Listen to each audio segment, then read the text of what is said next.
आज देश को एक सर्वांगीण विकास देने वाला बजट प्रस्तुत करने के लिए मैं देश के प्रधानमंत्री और देश के वित्त मंत्री का अभिनंदन करना चाहता हूं। ये बजट एक और तो गांव और किसानों का बजट है, दूसरी ओर स्टार्टअप के जरिए युवा प्रोफेशनल्स के लिए बहुत सारी संभावना तराशने वाला बजट है। इनकम टैक्स में रियायत के द्वारा मध्यम वर्ग को बहुत बड़ा फायदा दिलाने वाला बजट है।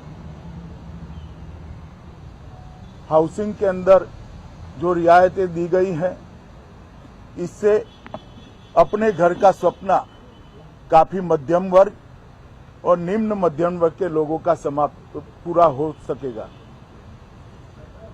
और सबसे बड़ी बात, 2014 में हमने जो कहा था कि हम राजनीति के अंदर से काले धन के दुष्प्रभाव को नेस्त नाबूद करेंगे, ट्रांसपेरेंसी लाएंगे, पारदर्शिता लाएंगे, उस वादे को आज प्रधानमंत्री जी ने देश की जनता के सामने एक नई योजना रखकर पूरा किया है।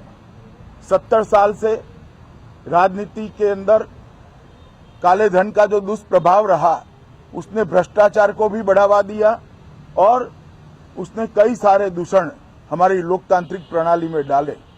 आज राजनीतिक दलों की चंदा लेने की जो कैश में चंदा लेने की सीमा थी, उसको 20,000 से घटाकर 2,000 कर भारतीय जनता पार्टी के प्रधानमंत्री जी ने एक नए युग की शुरुआत की है। इसके लिए मैं उनको बहुत बहुत बधाई देना चाहता हूं। दूसरी ओर किसानों के लिए ऋण देने का जो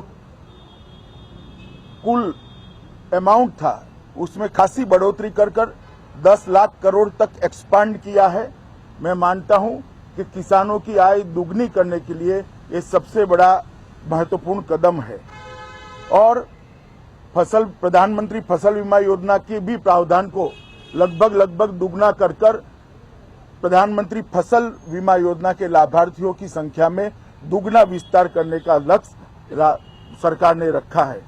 और बहुत सारी योजनाएं, ई मंडी का व्याप बढ़ाना और किसानों को अपनी फसल का उचित दाम मिल पाए, इसके लिए एक अच्छे प्लेटफॉर्म देने की बात भी प्रधानमंत्री जी ने अप्रूव की है।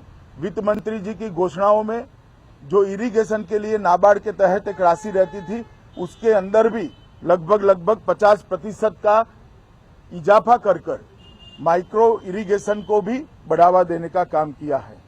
मुद्रा योजना जो देश के आकांक्षी युवाओं के लिए, बेरोजगार युवाओं के लिए स्वरोजगार का एक माध्यम बनी है। मुद्रा योजना का बजट को भी इस साल में 2.44 लाख करोड़ रुपया 2.44 लाख करोड़ कर स्वरोजगारी के माध्यम से रोजगार प्राप्त करने वाले आकांक्षी युवाओं के लिए एक महत्वपूर्ण काम किया है। प्रधानमंत्री आवास योजना के लिए भी बहुत सारी राशि को उपलब्ध कराया गया है। महिला सशक्तिकरण के लिए बहुत सारी चीजें करी गई है, मगर हर एक सगर्भा महिला को 6,000 रुपया अपने बैंक अकाउंट में सीधा देना और सगर्भा की स्थिति में उसके न्यूट्रिशन की चिंता करना, आने वाले बच्चे की चिंता करना, मैं मानता हूं ये बहुत बड़ी बात है। झारखंड और एम्स गुजरात को 2 नए एम्स देकर एम्स का दायरा विस्तृत करने का काम किया है। स्वास्थ्य के क्षेत्र में भी बहुत सारी योजनाओं को आगे लेकर वित्त मंत्री जी आए हैं। रक्षा बजट को बढ़ाकर मैं पेंशन और बाकी चीजों का जो बोझ होता है उसको बाद कर कह रहा हूं। 2,74,000 करोड़ का रक्षा बजट एक नया सीमा चिन्ह बताने वाला है। मित्रों, मनरेगा के माध्यम से देश के गरीब को जो रोजगारी की सुरक्षा मिलती है, उसको भी उसका दायरा बढ़ा दिया और इस बजट के अंदर उसको 48,000 करोड़ तक 48,000 करोड़ तक लिया है। और उसमें 10 लाख नए तालाबों का निर्माण देश के जमीन के अंदर जो पानी का स्तर है, जल स्तर को ऊपर उठाने के लिए एक बहुत बड़ा काम करेगा। विद्युतीकरण के लिए 1 मई 2018 को देश के सभी गांवों में बिजली पहुंचाने का काम समाप्त हो जाएगा। पहले हमने उसको जो फंड दिया था उससे ज्यादा फंड देकर द्रुत गति से काम को आगे बढ़ाया जाएगा। रेलवे को भी उचित ही महत्व बजट में दिया गया है।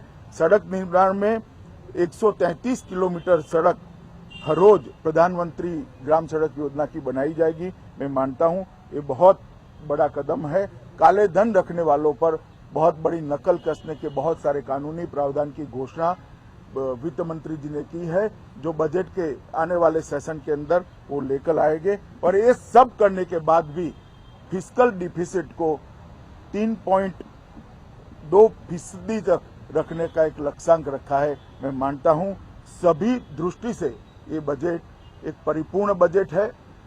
विकास को गति देने वाला बजट होगा, रोजगारी को गति देने वाला बजट होगा, कृषि विकास दर को गति देने वाला बजट होगा और मध्यम वर्ग, निम्न मध्यम वर्ग और गरीब के लिए काफी सारी सुविधाएं लेकर आने वाला ये बजट है। मैं फिर से एक बार प्रधानमंत्री जी और वित्त मंत्री जी को हृदय से और देश के जनता की ओर से और भारतीय जनता पार्टी के करोड़ों कार्यकर्ता की ओर से बहुत बहुत धन्यवाद देता हूं।